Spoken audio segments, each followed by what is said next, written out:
sons against their fathers, daughters against their mothers, murdering and lying and sickness and dying, hungry babies crying. All these miseries, wars and wars, nation against nation, sons against their fathers, daughters against their mothers, murdering and lying and sickness and dying, hungry babies crying.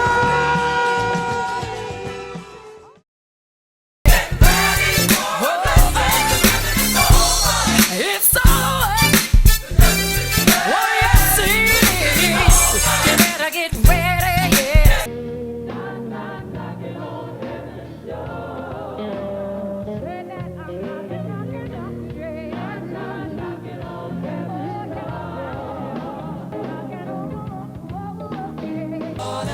Now, all the children all dressed in red. God's gonna trouble the water.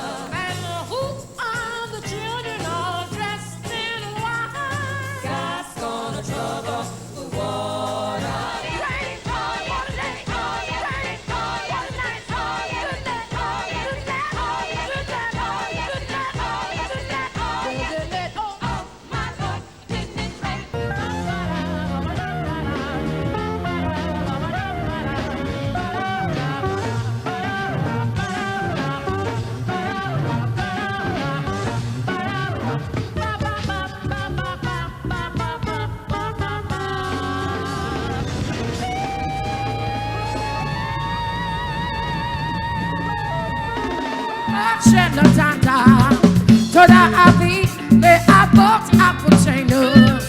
Abraham, Isaac, Jacob.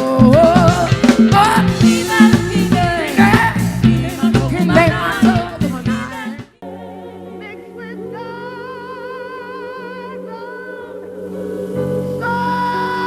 sunshine, just a little pain.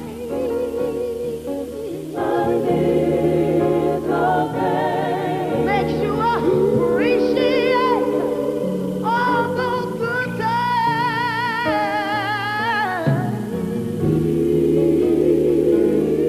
Hey, I like that. You got to be. I want to tell the world about it. Thank you, Father. You got to be. All the days of your life, got to be grateful.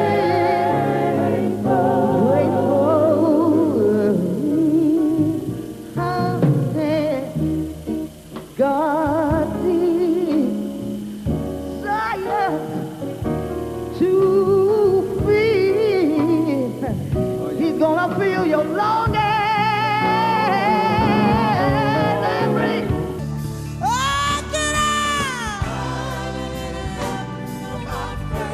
I keep trying and trying, yeah. Higher. Sing it choir.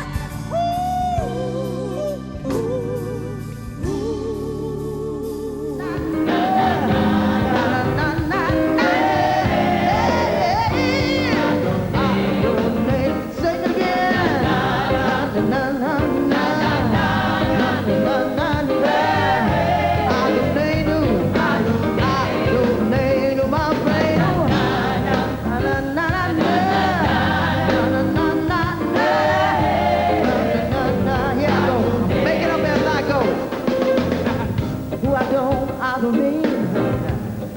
מלכים, מה אנחנו מדברים? אדוני רבנו. זרקות בשמיים על יד חוף הים, הוא יביא שלום לעולם, כי אנחנו צריכים שלום בחיינו.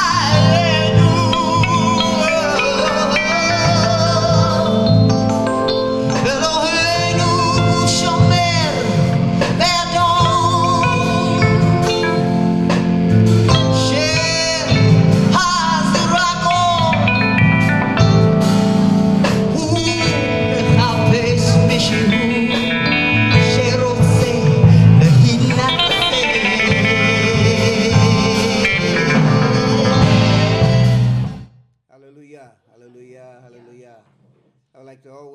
first give honor and praise to Yah Yisrael, to the anointed Ben Ami, Holy Council, the mighty ministers, the crowned saints, and all of the saints of the kingdom of Yah. I greet every one of you here in this auditorium, throughout the kingdom of Yah, and throughout all the international jurisdictions. I greet everyone in peace and love. Yeah. It's always a great honor to preside over events like this, but this one is very, very, very special to me, because I'm sitting with two of the most extraordinary people that the kingdom of Yah has produced, or this Yah Kai literacy has produced in 2,000 years. And this evening is very special. Again, it's another session for National Hebrew History Month. And as we know, the COVID-19 has kind of, put us in a space where we had to kind of restrict our expression and celebration of National Hebrew History Month. But yet, it's so important that we take the opportunity to share with the saints and to the world what has been achieved here at Jerusalem over these last 50 years. And that's exactly what occasions like this is. National Hebrew History Month is, again, an expression and a acknowledgement, first of all, of the great Ben Ami, the spiritual leader and founder of the kingdom of Yah. And, we could give a forum on him alone, just on him alone, exactly. And quite naturally, we would be remiss not to acknowledge the great headmaster and dean, the founder of the School of the Prophets Institute, which is the promoter of National Hebrew History Month, Prince Dr. Shavakeyah ben Yehuda, and to all those who have had a hand in this magnificent moment that we're expressing at this moment. The recipients of the National Hebrew History Month Lifetime Achievement Award is Dr. Eleshevah, Eliel, and Coach Shavakeyah. We got y'all. But Israel. You got me. Yeah. You got me on this one. Oh, my goodness. National Hebrew History Month Lifetime Achievement Award. 2020 is conferred to Dr. Shavakeyah Baht Israel and Dr. Eleshevah Eshet Nasik Eliel. Hallelujah. Wow, you can clap. Yeah, you can clap. It's conferred to Dr. Shavakeyah Baht Israel and Dr. Eleshevah Eshet Prince Eliel on the third day of the fourth month in the year 2020 for their extraordinary contribution, commitment, and dedication to establishment of the kingdom of Yah and the restoration of the Edenic civilization. The Lifetime Achievement Award is the highest accolade to be conferred upon a citizen of the kingdom of Yah by its general sainthood. This award serves as confirmation of their being imaged in the likeness of the new Adam, and it demonstrates absolute, whole, and total alignment with the truth-centered literacy given to us by the anointed Ben Ami. And it's signed by myself and Holy Council Prince Gabriel. So this one goes to you, my dear sister, Shavakeyah, and the other one to the extraordinary Dr. Eleshevah.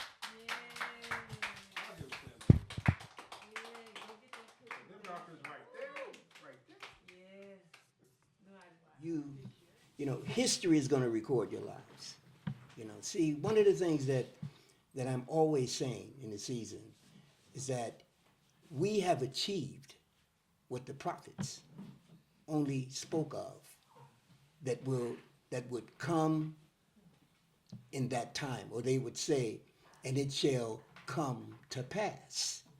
Because remember, the narrative of the scriptures of our fathers they capitulated and they compromised the Yorkai idea.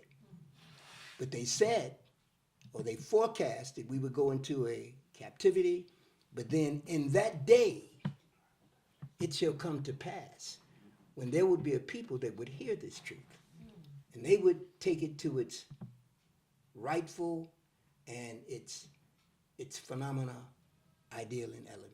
That's you.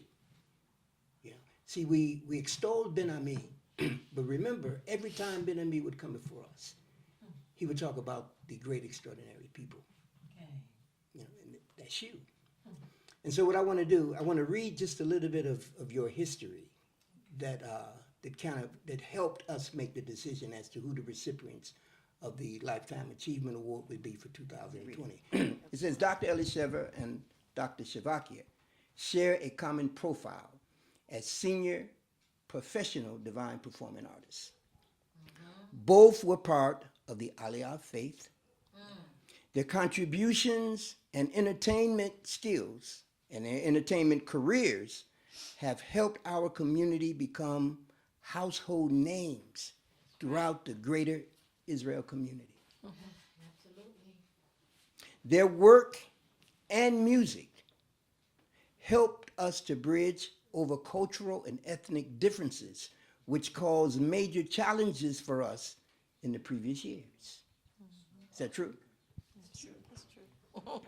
As entertainment entrepreneurs, both have created means for many other national performing artists to build personal entertainment careers and financial support opportunities. It's so true.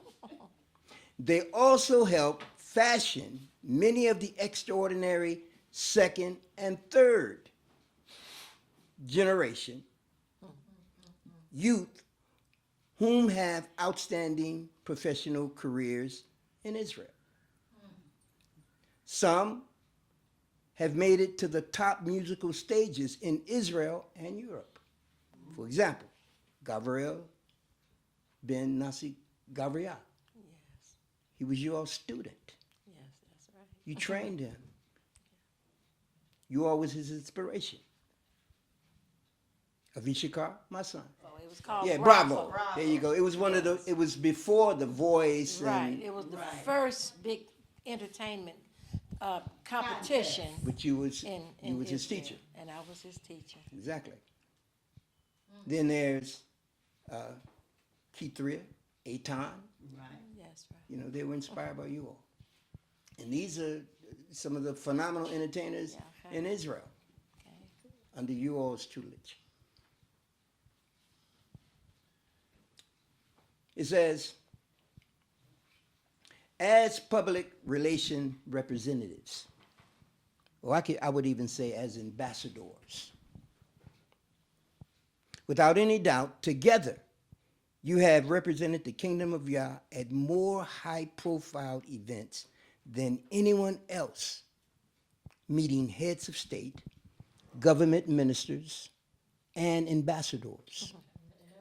You have performed at African embassies and State of Israel independent celebration days. Israeli government-sponsored events, and have performed for major industrial and business corporations. Both of you have appeared on national television, sharing this professional entertainment stage more than any other divine performing artist. Truly, you are worthy recipients of the Lifetime Achievement Award. And I'm going to tell you this, too, to let you know a little secret.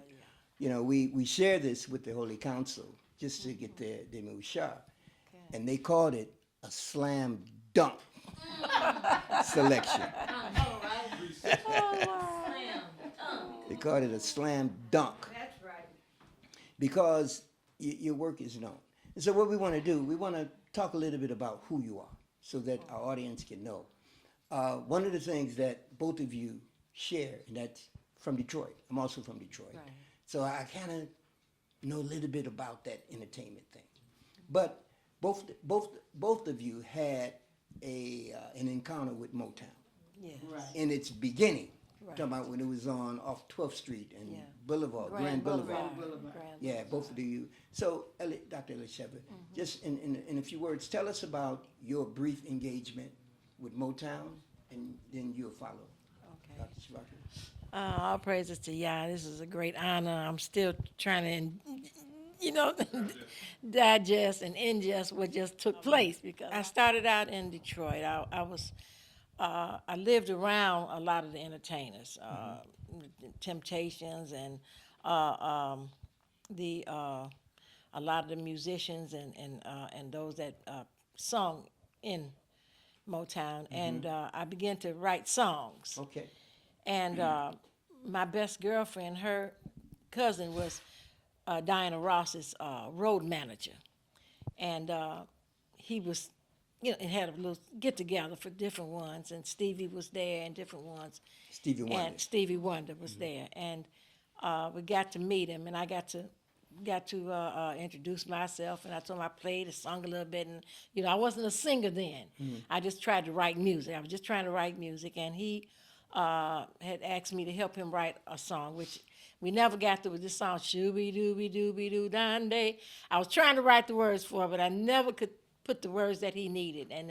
And I think Sarita Wright, another great singer and writer, she came up with the words, and she co-wrote with him the song.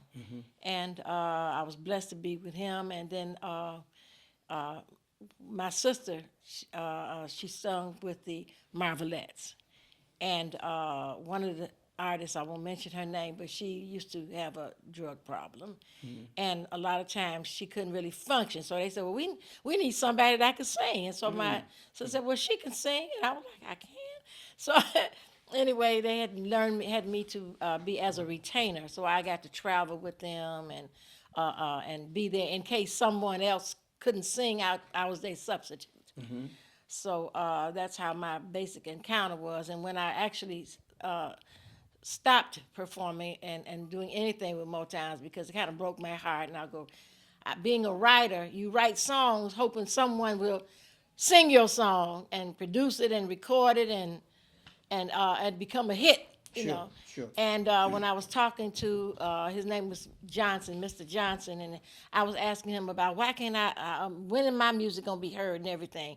And he told me something. He said, we retain you, we pay you a little, but that doesn't mean your songs will ever be released. Wow. So when it sunk in that I could write all this and never anyone would ever hear it again, I quit. Wow. I just quit. Dr. Shavakeyah? This is going to be short because my experience with Motown was very short. Okay. I always would perform under the street lights on the corner or in the alley with boys group, never with girls group. So I was like first tenor, and this boys group we were good. And so I was telling my mother about it, and she said, well, I know Berry Gordy's family. So she called them, and we got invited to dinner. And dinner was beans and rice and cornbread. But we did get an audition. So I went back and told the boys, we got an audition. So we went there, we sung about 4 songs. So Berry Gordy was sitting there, and he said, because of course I was only girl, so I didn't lead anything. I just did background. And he said, what can she do? And they said, oh, she got about 1 song she lead that they let me lead. So I sung the 1 song. And he said, listen, you all are very good, but come back when she's the leader. Wow. So needless to say, we didn't go back. And one of the young men was my boyfriend. He quit me. So I didn't go back. So that's my experience with Motown. Yeah. The reason why that's so important, though, is because we always have to include the African American experience into our history. Right. For example, they didn't write Egypt out of our history. it was our captivity, but it's still in the Bible Right. because of the It's all, extraordinary. all part of it. It's all part of it. It's one more story. Please come on. I ended up with being in one girls group. I must have been about 17 then, Okay. 16, 17. And we were getting ready to do a big show, and they wanted me to lead. Well, I wasn't experienced in leading. Like I said, I just sung background. And my best friend, she did all the leading. But they had a song they wanted me to sing. I remember it, Too Many Fish in the Sea. Wow. And so the manager of the group left me in the house that we were rehearsing in. Okay. And the owner of the house happened to be Eddie Kendricks from the Temptations with the high voice. So when they left, and I was waiting for somebody to pick me up, he came in the room and locked the door. And I said, what are you doing? He said, I'm going to make you a leader. He locked the door. He taught me how to use the mic. He did everything. He wouldn't let me out that room until I could lead that song. Wow. So getting to the show, we're at the show. It's my turn to lead. I'm scared to life because, I mean, after that whole thing with the young men, I didn't have the confidence, Right. To lead. So I sung my song. I got so carried away, the manager had to come move me from in front of the group so they could see the group because I was tearing it up. And that's my Motown story right there. But Eddie Kendricks, he helped me a lot. I will always love him. Wow. Wow. Will always love him. What's relative about this ideal of Motown is, remember, Motown was, that whole experience was what put the African American culture on the map. Right, But remember, those were Israelites, right. you know, and it was part of the phenomenal element, even though it was not in the holistic and in what we would consider today or understand today to be the truth-centered idea, but yet it was phenomenal. Yes.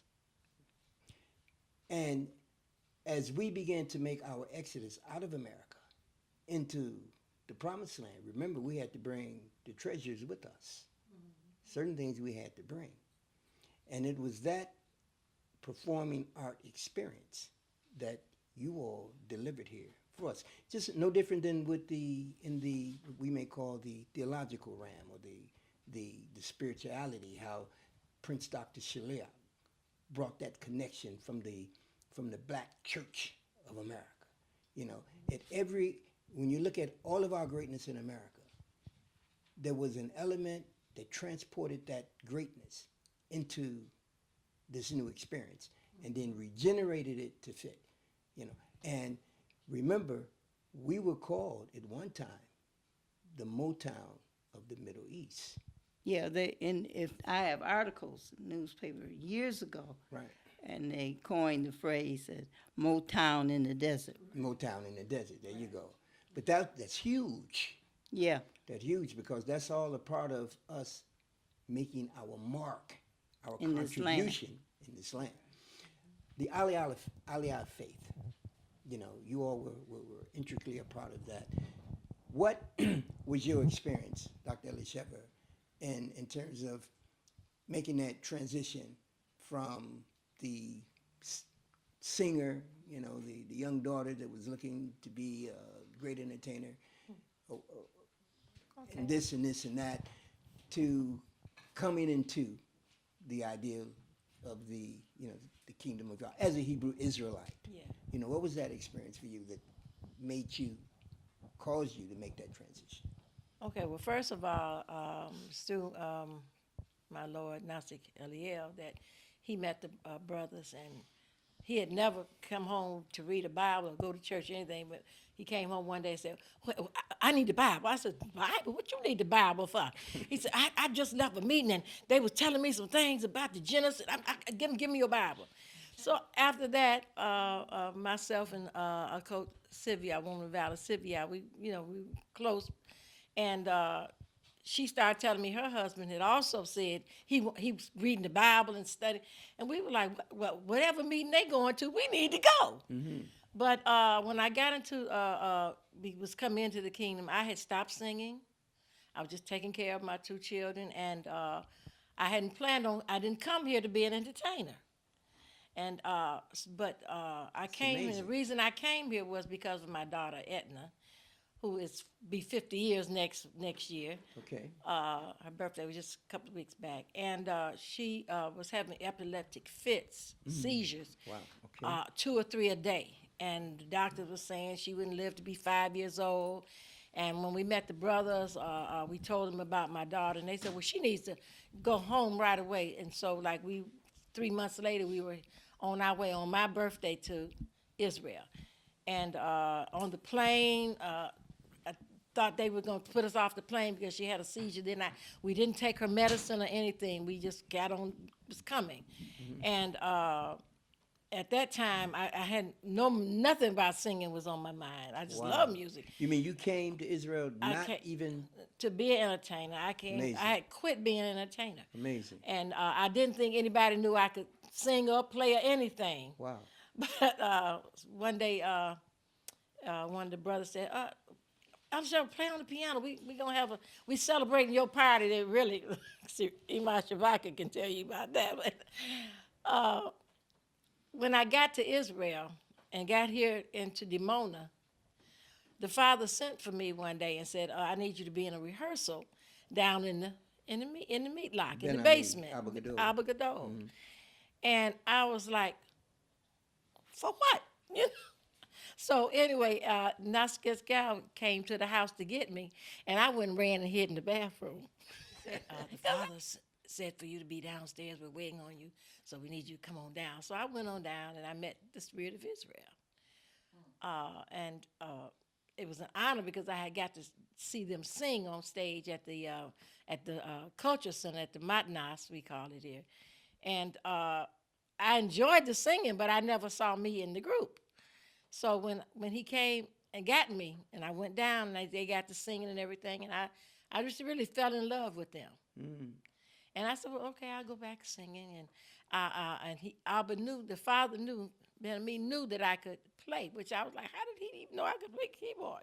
But he would always say about playing, and we didn't have a piano here. We just sung a cappella. And then we would sing with the band, the Soul Messengers. And then I looked up, I'm doing shows with the Soul Messengers, and then the Spirit of Israel. He made me the director, and I was like, the director of the Spirit of Israel? Wow. What? Wow. So it was a lot that, and I had never played on the piano. I think it was about 2 years before I got to put my hands on another keyboard. Wow. In the Shikun where we lived, in the development housing where we lived, and he had that much faith on me because I said he haven't heard me play the piano, so how he know I'm that good? I said I'm not that good, but how do you know I could even play? But the father had that much faith in me, so I said, well, I'm gonna play, and it was something. He bought a piano one day, and I didn't know anything about it. I was sitting in his bedroom, his office, we called it, and the baby bed had all the papers, and that was his desk. And we were sitting there, and he stopped for a minute, and he said, "Come and go with me." So I said, I got up, and we went out, and at that time we had to go around the house to the back where the parking lot was. And the big blue, this truck, this big van that we had, that we transported everything in, from babies, children, food, furniture, sound equipment, and a hole in the floor of the car, in the van. Yeah, right. And he opened it up, and everybody started screaming. He said, "This is for you." And it was a piano. Wow. Wow. So I was hooked after that. That's where it started. It started, and when he bought that piano, and he said, all I want you to do is play this piano. You know, and you sing." were my first entertainer to see perform. It was at a wedding in the small meat lock. And when I saw you perform, I knew that this was special. Just that one song that you did, you performed. I knew this experience was very special just by the way you performed. Dr. Shavakeyah, your Aliyah faith experience. Now, your mother, Imakaba, is one of the founding elders of the community, and just wanted to acknowledge that. that you just didn't pop up out of A a vacuum. vacuum. My mama too.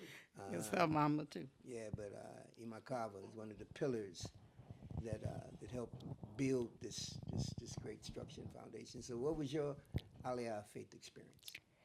Well, my mother, she was a cosmetologist, and she had a beauty school. Mm-hmm. So I would help her. Matter of fact, I was her bookkeeper from the age of 14. I could keep books. And so one day, she came and told me about these brothers that she had. I don't know if she met them or talked to them on the phone, and she was going to see them at Michigan State College, University in Michigan. And they were coming to Detroit, and they was going to stay with her.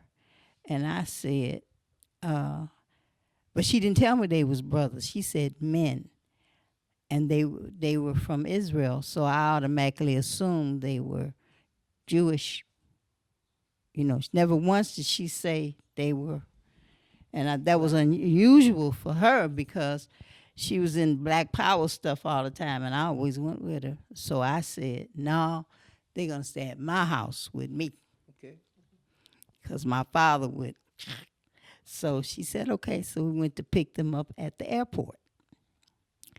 So she told me to go inside, and look for two men. But she didn't tell me black, green, purple, orange. Mm-hmm. So I went in there and I looked around, and I saw these two handsome brothers over in the corner with big fros and three-piece suits. But they had an aura around them. Yes. Yes. Now, I didn't know nothing about an aura, but I knew that was an aura, So I walked over to those two men and I said, are you the one looking for Mrs. Holly? And they said, yes. So they got into my car. I don't think she was with me. They got into my car. And I'm a very straightforward person, Yes. And so I just voiced what I felt. And I turned around and said, you all are so fine. Wherever you going, I'm going too. And I did. That was it. That was it. And they didn't have to convince me. They moved into my house. They didn't have to convince me. I became Hebrew. I started changing my clothes. One used to tell me all the time, I must have sung somewhere. Mm-hmm. And I wasn't a singer then. I was just a mother with, how many children I had? 4. And they told me, used to tell me every day, you gonna sing in the kingdom, I said, nah, no, I'm not, because I wasn't professional. I had given that up. Mm-hmm. And but when I got home, all I remember is Abba sending for me in the meat lot to sing with the Spirit of Israel. And I heard your Spirit of Israel.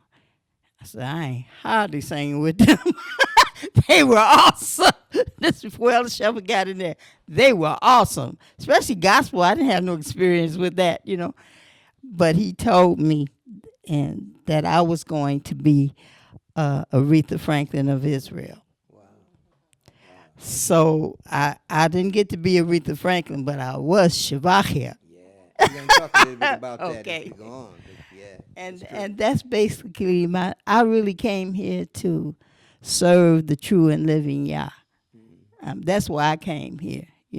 I had no expectations. I had seen movies. Sure. My oldest brother had been here to visit. Okay. And when I saw the pictures of the long dresses and they was teaching the kids how to sing and all that here.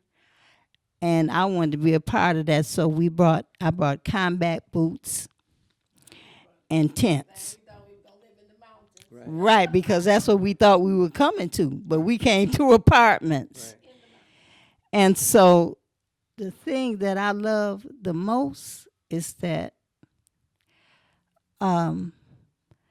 this was black people, because I was in all these groups with my mother. She drugged me around everywhere, and I heard about the black uprising and becoming knowledgeable of who you are. Yes.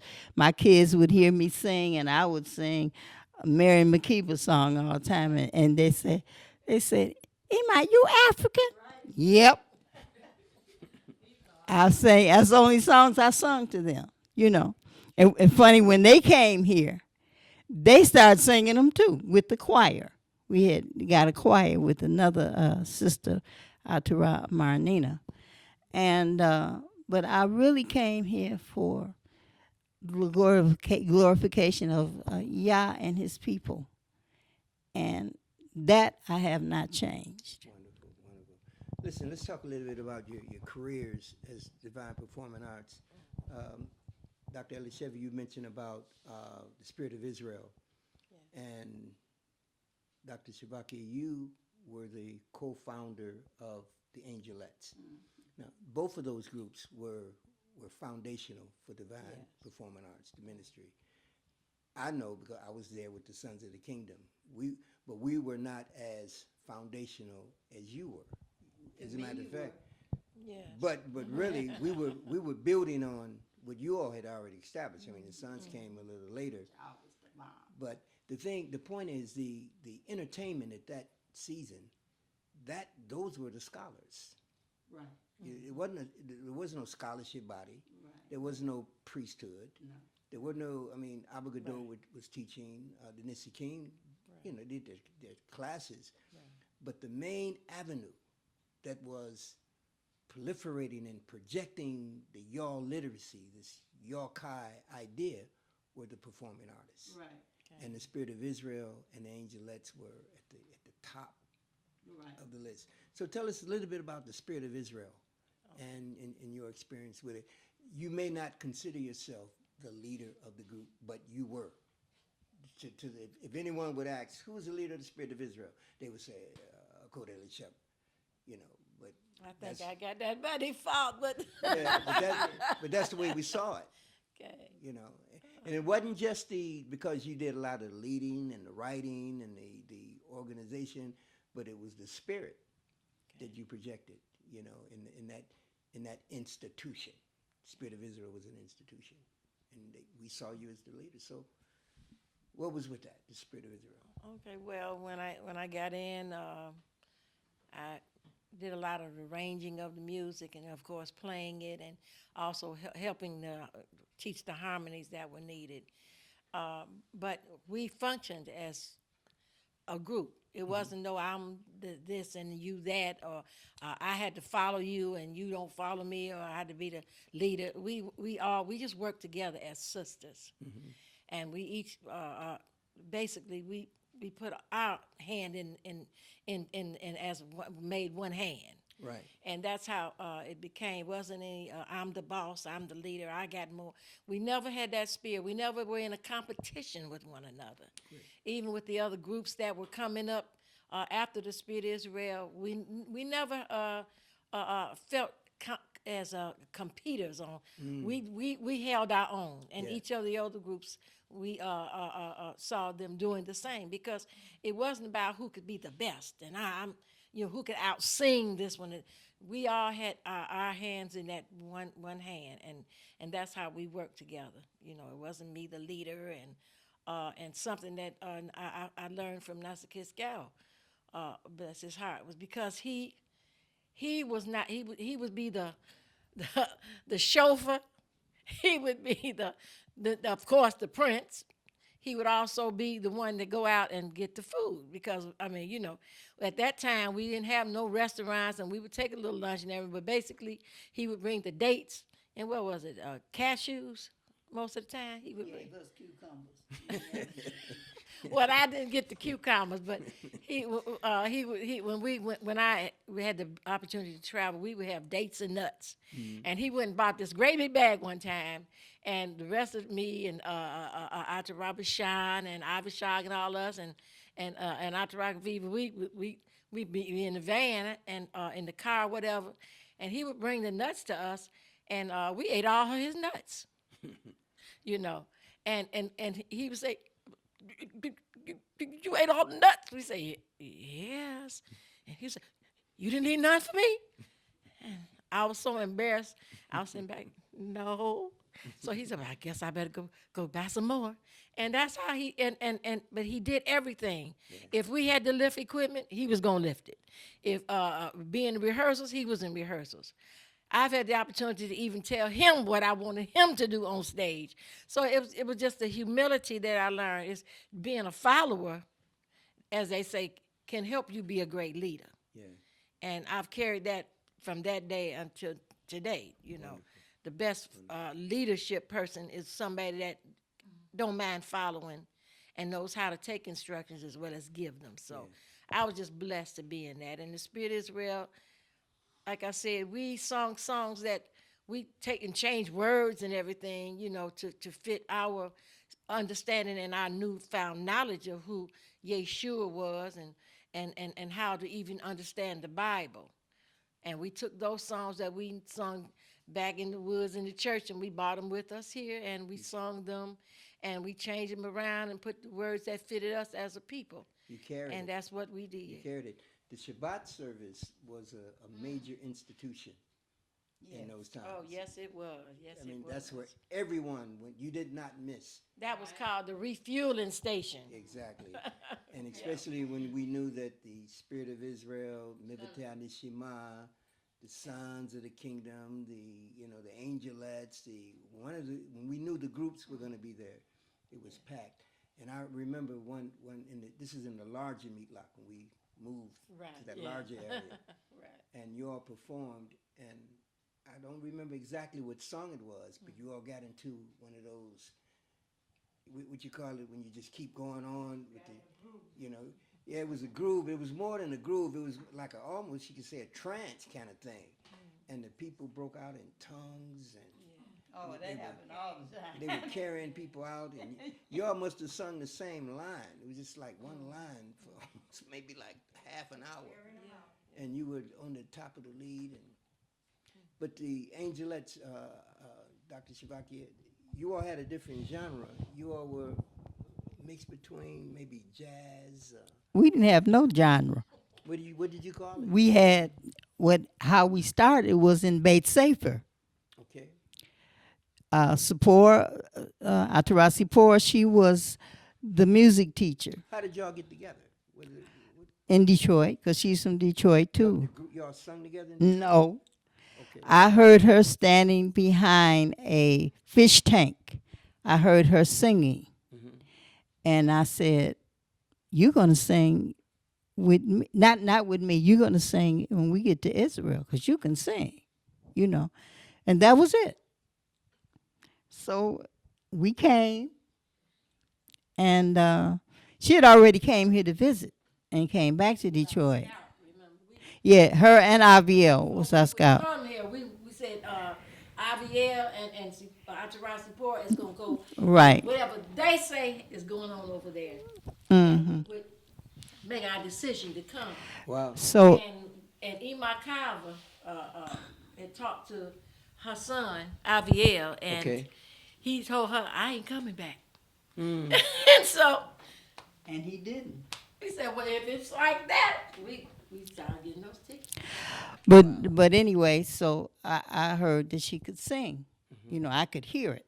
Okay. And so I didn't think about partnership or anything professional. I didn't think about singing, period. I told you I was going to sing hallelujah and praise Yah. So when we got over here, and we've been over here for a while, my mother and I gave the first Brothers Week. That's how they got Brothers Day. We put on, because my mother was the head of relaxation, and I was her partner. So for the brothers, we had Brothers Week. We would do their hair and their feet, and we had dinners and everything. So for their dinners, the sisters had to perform. Okay, so it was me, a sister named Nivona, Sipora, and Ima Maxima. We put a singing group together, and we entertained them the last night of the Brothers Week. That was in a ride. Okay, so after that, I think Naskiskiao came back and told Abba that he felt that Sapora and I should be a duet. I guess. I don't know. Okay. So, and that's how we got together. And we started out singing in Shabbat Seder like everybody else. But Sapora is an awesome Yes. jazz singer. Yes, she is. Awesome. Awesome, like up there with Sarah Vaughan and stuff like that. Well, my father was a jazz musician, but I didn't sing jazz, you know. I really didn't sing anything. Anyway, I role switch. I was the art teacher. I can't draw stick man, but I used to teach jewelry. And because that's how I got to Israel. I prayed one night and I said, listen, yeah, give me a job. I have 4 children. I don't know how I'm gonna pay for their tickets.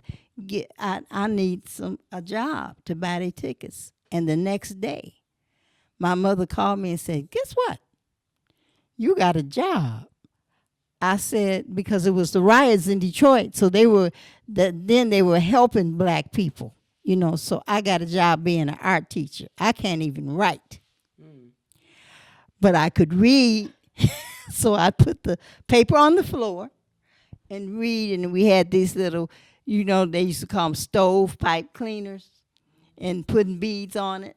So I started making these clowns. They were keychains. And for all white kids, no black people, just a bus full of the richest white people, but that's how I made my money, So anyway, I'm just trying to make a point about music was like the last thing in my head. Okay. So anyway, Sapora and I, we started singing, and I was teaching music, which I had no idea what that meant, but they made me, and Sapora switched to English, and she's an intellect, so she was more into that. And so one day I was sitting in class and I said, I can't teach these children no songs. I don't know no songs. Well, I can't teach them ABCs and all that, that we learn. So I went to a brother named Amram, who was over the schools. Yes. And he said, look, Shavakeyah, this is what I'll do. What you should do, you should write songs. I said, write?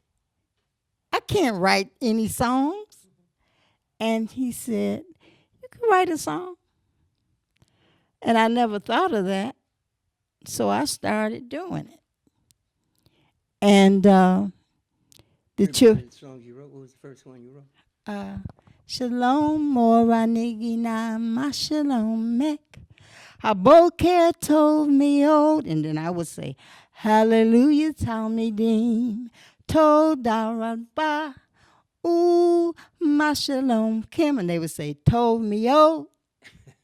So, and that's the first songs I wrote was in Hebrew. Okay. In Hebrew, Great. of all things, which I knew nothing about. And then, and they still sing them in school right now. So I started writing. I never thought of writing before. And I went from that to people ask, where do they belong?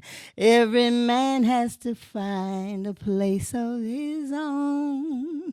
That was a big jump, That was a big, but I went from that song, Food's Flip. Yeah. And so I became a writer of music. So Sapora and I would work together. Then I'm missing a lot because I don't really remember. Sure. And Sapora and I became like ambassadors. Oh, yes. you know. As a matter of fact, you all, if I remember correctly, one of the jobs that you all had was Michael Greenblatt. Right. It's called The Other Side Band. Side We Band. still have the album, which when they had the Gulf War, the Other Side Band ran away to California to live. So the one album we made, we couldn't find it because they gave it away to somebody. Wow. And I think I wrote about 7 songs on there. And but every year for 18 years, I searched the web. Yeah, but that was a special group because it introduced our community into Right, because they were deporting us. That's how they came together. They were going to help us. You know, Sephora was already singing with matter of fact, Sephora was the first single woman to go out to represent the kingdom. It wasn't me. It was Sephora. I think I was pregnant. And with Sephora, and she worked with the Other Side Band. And then she came back and asked could I come out with them, you know. And I said yes. And I really wrote a lot of songs after that, but they were all geared to our situation, the deportation. As a matter of fact, I wrote a song called Deportation Blues, which was about a Cote Zabda and her 9 children. So that's how we really got started, and they were a jazz band. Let's talk a little bit about the great Prince, Keyah. You told me a story the other day about how the great Prince, him being what we would give him the accolade of being really like the father of performing arts, almost like the great Prince. Rakameen was the father of sport and recreation, but And we called him that. yeah, and he was that. And he was a mentor of mentors. But you told me something, Dr. Shavakeyah. You said that he always thought that it would be a brother that would be his chief understudy to manifest his spirit on the stage. Yeah. And he found out, lo and behold, Yeah. gave that accolade. Well, what he said was, you know, he was always pushing the brothers because that's the kind of man he was, and he was right, correct for doing that. But after we had been here for some years, we had a meeting, an entertaining meeting, and after the meeting, he asked me to come over to him. I guess after watching me for years, and I did learn everything from him. That was the truth. And not just that, how to treat people. I learned everything from him. He taught me how to take care of my family. He took my daughter when she wasn't feeling well, Davida, and moved him in with him, and him and his wife healed her. He taught me everything. It's nothing he didn't teach me about life, everything. So he said, he told me to come over to him, and I came over there. And he said, I got something to tell you. He said, I never thought I would say this. And I say, what? He said, I wanted it to be a brother, but it's you. You emanate the things I've been teaching all these years. He said, and it's you, Shavakeyah. Wow. It's you. And he was my best friend in the world, the best friend. One of the main things he taught me that I love, he said, when you fix dinner, Shavakeyah, always fix a place for Rabbi. And I said, what does that mean? He said, just you have a guest, somebody might drop in, haven't eaten, and you will always be able to feed them. Okay. That's a very important lesson. That's in life. That's in everything. He taught me everything. Everything. Dr. Eleshevah, I had the honor of being part of the first entertainment group company to go out to represent international Sons of the Kingdom. Yes. But we couldn't go unless Nasi Keyah was with us. Right. That's how that happened, because he was the mentor of that experience. And when we used to have, every morning we would have rehearsal in class. Right. And he would teach us. And I'll never forget this. His example for us as a group was the spirit of Israel. He always used you all as the example of what we should set our goals to. As a matter of fact, I think the spirit of Israel probably was the longest singing group Yes. in terms of, the longevity of how these groups lasted. You all, I think, were the longest of all. You all lasted longer, and I'm sure it's because of that unity and Right. that professional attitude that you had. Right. But he always said you all was the example. So what was Nasi Kiskiao? How did he impact on your career? Well, first of all, by him being who he was and is still to this day, because Sure. he'll always live forever, we were taught how to be the spirit of Israel. And it came by way of the Father himself, because the Holy Father, he said, your name is the spirit of Israel. He said, that means that you represent all of us. Yeah, right. And he said, it don't make no difference if you on stage or if you at home cleaning the house or teaching and taking care of the children, you got to be the spirit of Israel. That's right. So this we took in because that meant whatever I did, it was not just me doing something, but I was representing Yah and my people. Yes. So the spirit of Israel, we had to be that spirit. We had to be that in not just, as they say, in word and deed. That's what we had to be. And Nasa Keskau was that guider and that advisor, because we all went to him when we had problem or didn't agree or like something. We always went to him and said, what do you think about this, or what should we do? And he always had a patience unbelievable. It's like he said, he was so silent that you could see if he didn't like something and it wasn't going the way that he felt that Yah and his people would agree to, you begin to see the lion come out of him, and not hear a holler or a scream, but you could see that our lion was roaring. And so we knew how to be humble, and we knew how to be together. I didn't write a song and say, this is my song. Whatever we sung, whatever we wrote, whatever we did together, it was the spirit of Israel. It wasn't Eleshevah and the spirit of Israel. It was Eleshevah wrote in the spirit of Israel. We took credit as a whole, never pushing ourselves out ever like we were above anyone. We were taught that humility. So that is what inspired me, because Nasi Keskiahu, he represented all of that. Like I said, he did everything from being the prince to the chauffeur. Yeah. Something? Yeah. Please. And we still use those names today. If we have to, I don't care who we put together, that might be the spirit of Israel. Right. So we had the spirit of Israel. We had the soul messengers, 1, 2, and 3. We had my favorite name I put together was the Holy Land Singers. You probably can see it on the YouTube. They show it every year, and it was everybody.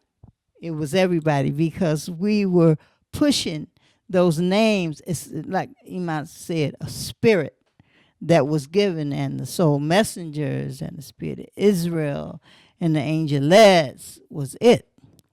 But it's something that Nasi taught me that was really, really important. He said, you should always have a stage name.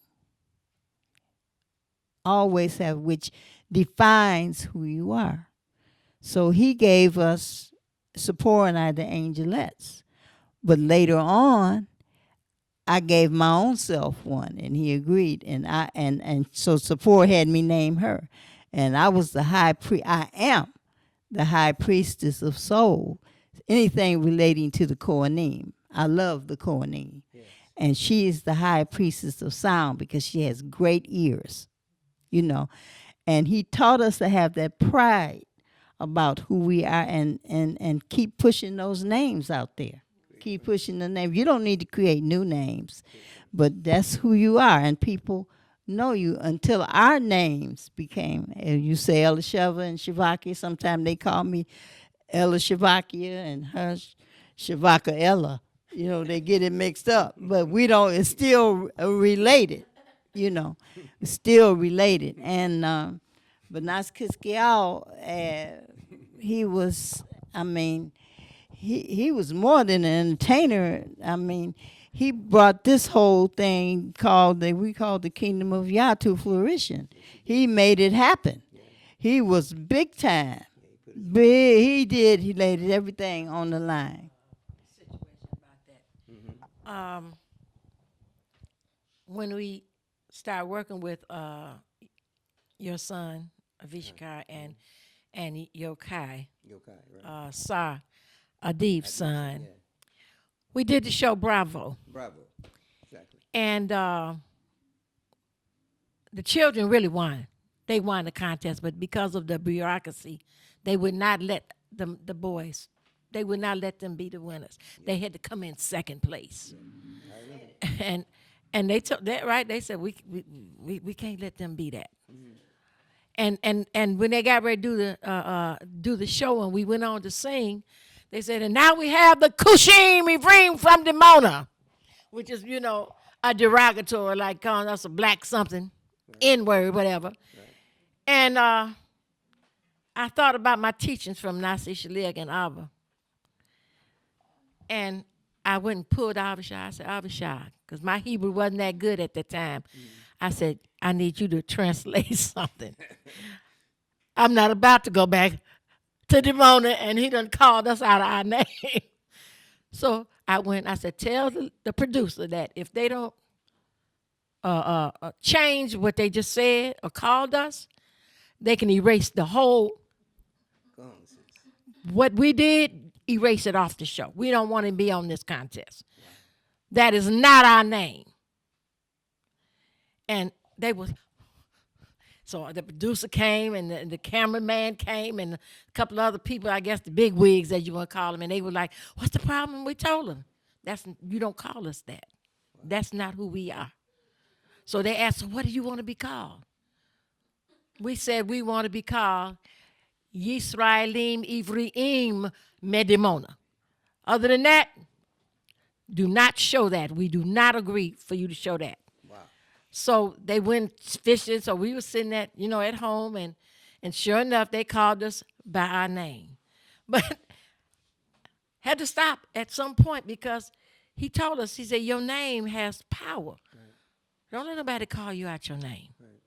So we had to stand up like, anyway, we were like the little lions. Yeah. But we went in there and that fire, and we had to tell them, you don't call us out of our name. Great. And since then, we have a few situations, but we corrected. Great. I was on stage one time doing for the, I forget his name. He was in Egypt, and they had assassinated him and his family. Every year they do a special program for him. Mm-hmm. And I was there waiting to perform, and they said, and now we have Eleshevah from the Kushim Ivrim. I sat back. I didn't move. So then they were like, where is she at? So finally the saxophone player came, and he said, Eleshevah, what's the matter? I said, until she called me my right name, I'm not coming out there. So he went back and whispered in her ear, and then she called me Eleshevah Hazameret. Yes. Meha Yisraelim Ivriim Medimona. Right. I said, okay. I got up and I went out and did my song. But I could not let that be. Right. And to this day, we do not let that be.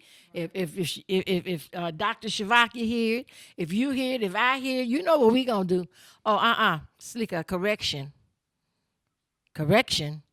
And that's the power of being and the influence of. I'm just sitting here, I'm totally overwhelmed because as I'm listening to your testimonies and your comments, I'm just thinking of all of the great performances you all have performed in, the stages that you've been on, the big names of Israel, and again, both of you are honorary doctors School of the Prophets Institute, and that was given to you for the same reason that we're having this Lifetime Achievement Award, because of your extraordinary contribution and talent to this art. And as we close, I just want to summarize with a few more points that I think our audience should understand about you two. Is the blessing that I have is being a divine performing artist. I'm able to kind of follow you all's careers because, again, you all have been my example, my inspiration. And just to show you how significant you are, just as a matter of fact, as we sit here, in a few hours, the state of Israel are going to air their National Independence Day celebration, which is very extraordinary this time, 220, because of the COVID-19. They had to reduce and modify their presentation also.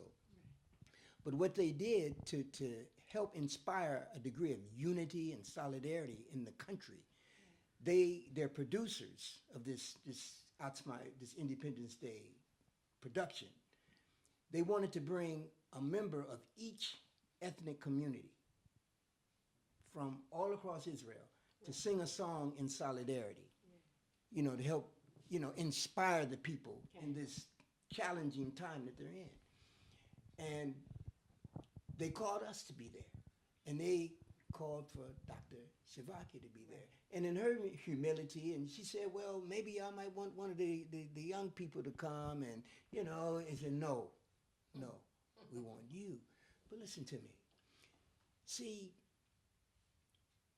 we are, and that's an example. Dr. Shavakeyah, you are an example that we are an intricate part of this country. That's what Ben Ami always worked for, to put us at the very heart and center of this culture. And for them to send for you and have you, and I watched, Dr. Eleshevah, when you see it tonight, you're going to see where they placed her at. They placed her in the center of the stage. And you know, in photography, the camera always focuses where the most? In the center. In the center. Right. So, and they didn't just put her there by mistake. They wanted her there because they needed her spirit there. Right. That's powerful. It is. And even you, a few months ago, the American Embassy put on a big gospel extravaganza. And they sent for some of the best gospel artists in America to perform. And they too were trying to put on some type of solidarity performance. And they knew they couldn't do it without having us there. Right. And who did they send for to organize it? You, Eleshevah.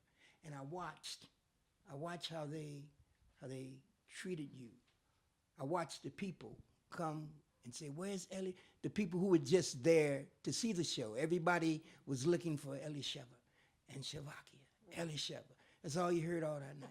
Eleshevah. Where's Eleshevah? People hitting the dressing room door. Is Eleshevah in here? I want to see. When we're in Jerusalem, people knocking on the door. Shavakeyah, we just want to take a picture with you. You know. And in the American Embassy performance, that was front and center in terms of production. And so I'm just saying that to say that you too, you know, I couldn't think of any other persons that I think could help inspire us today. You, Dr. Eleshevah and Shavakeyah, because you, again, you're at the very substructure of this. Because Abba, you know, he taught us so much about this divine performing art and what it means. You know, he had his hand in building the ministry like all the other ministries. And you two are pillars in it. And so again, it gives us great honor to have listened to just a very small portion of your life and the stories and your contributions. But hopefully there'll be other opportunities for us to interview and to have you speak, you know, and to have you share your story, because your story is the ascension of the new Adam. So I'd like to thank you again and take your Lifetime Achievement Award and rise and shine. You told us story. Yeah, it's okay. I think I can get a bow on that one. Okay. So again, I'd like to thank everyone for joining us for this particular National Hebrew History Celebration. And we'll be having more as we go along. We have a couple other presentations that we'll make. And again, thank you so very kindly. I'd like to thank again the Ministry of Divine Information and the great work that everyone is doing to make this celebration happen. So, Toda Rabah.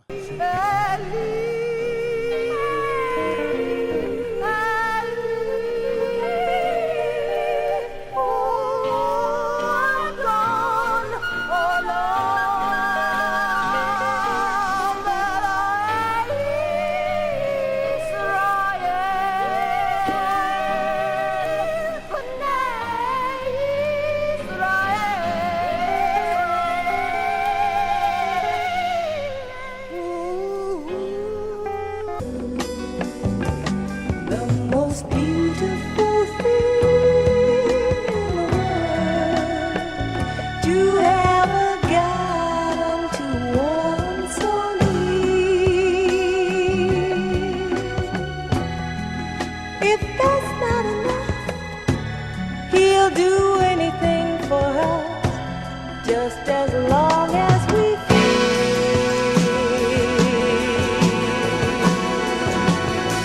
just hear the Father, the Supreme Being.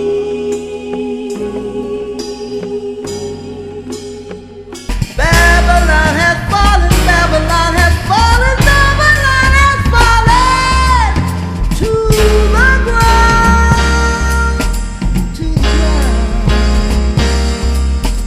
The fires of hell are burning, the fires of hell are burning, the fires of hell are burning all around, all around. The fires of hell are burning, the fires of hell are burning, the fires of hell are burning all around, all around. Come out of her, my people, come out of her, my people, come out of her, my people, that you may be found, that you may be found. You better get ready. Get ready for I said that it's over. Oh, yes, it is. You better get ready. With the coming of Yah's kingdom, famine was brought to an end, and this messianic age began. And now